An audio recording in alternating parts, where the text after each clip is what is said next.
রবীন্দ্রনাথ ঠাকুর লিখছে দেখে এটা একটা শিরক হয়ে গেছে, এটা যে আসলে মানে মা কালীকে নিয়ে লেখা হয়েছে, এটা তো আসলে আমরা জন্মের পর থেকে জীবনে শুনলাম না।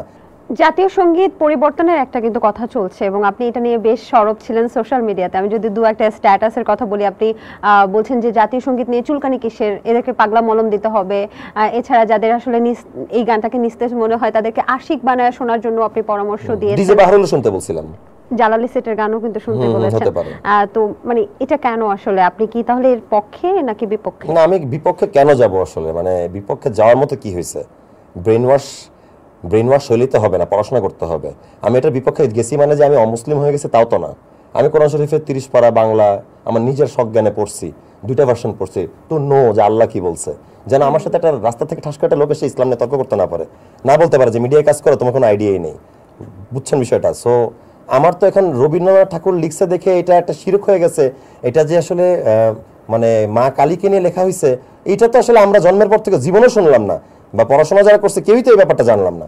সো যে ফেসবুকের শিক্ষিত, সে গ্রামে বসে হঠাৎ করে দেখলো যে একজন বলছেন আর সে এটা ভাবলেন রিয়েল, এটা তো হবে না। আমি প্রতিটা মানুষকে রিকোয়েস্ট করবো, আগে আপনারা নিজেরা জানেন, পড়েন, ব্যাপারটা নিয়ে ভাবেন, তারপরে পক্ষে বিপক্ষে যান। তবে দেখে খুব অবাক লাগছে, অনেকে হাহা দিছে আমার স্ট্যাটাসে। ধরেন 3000 লোক লাইক দিল, 900 লোক ধরেন হাহা দিছে, তার মানে 3 ভাগের 1 ভাগ লোক ব্রেন ওয়াশড হয়ে গেছে। ফাইন, এটা ন্যাশনাল ইস্যুস, ন্যাশনাল লোকরাই সামলাবে।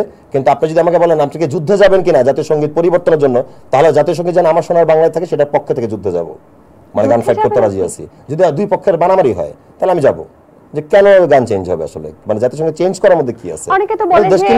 অনেকে বলে যে এটা হচ্ছে দুই বাংলা, যেটা যখন মানে বাংলাদেশ এবং ভারত বিভক্ত হয়নি, দুই বাংলার আসলে প্রতিনিধিত্ব করছে।